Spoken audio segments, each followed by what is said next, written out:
İlgiz Zakirov kıyı, Firdevsi Kerimova sözlerine Yalğız Nigiz.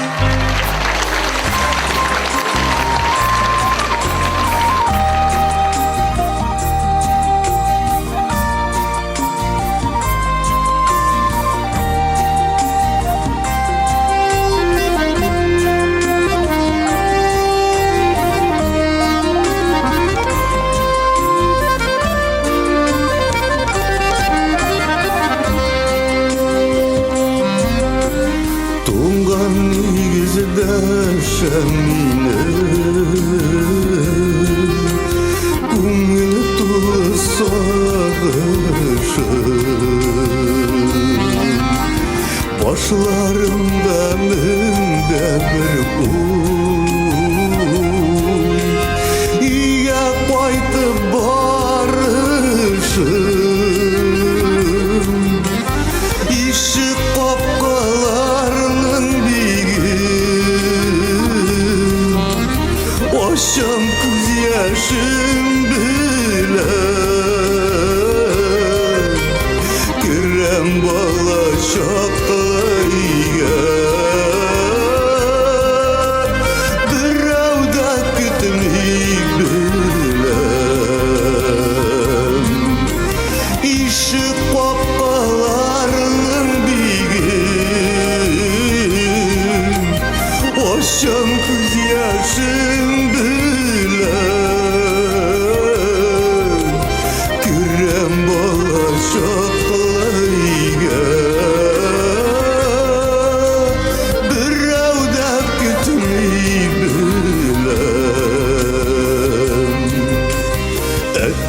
Yenke isen kebek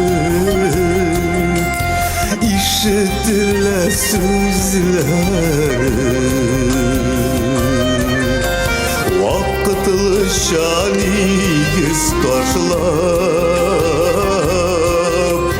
Gitken gibi gözleri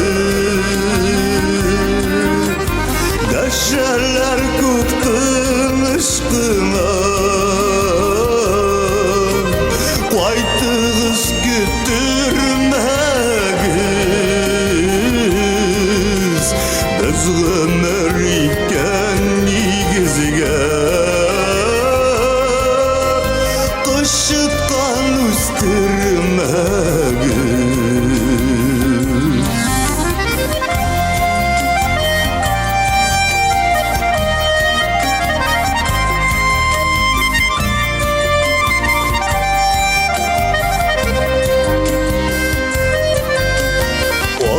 Ruhuna bağışlap Uttırıp kılgaşıdılar Küzünü gitken koşular kebek Şığabız dağlar yolga İyerek babat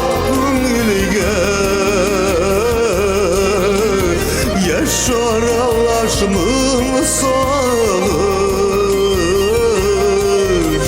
Tepi basıp gitken ige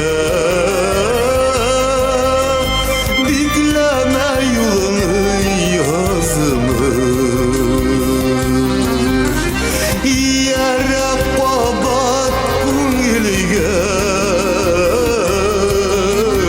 Yaşaralaşmın sağır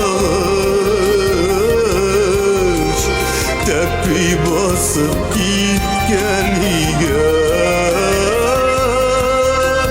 Bikleme yolunu yazmış Tepi basıp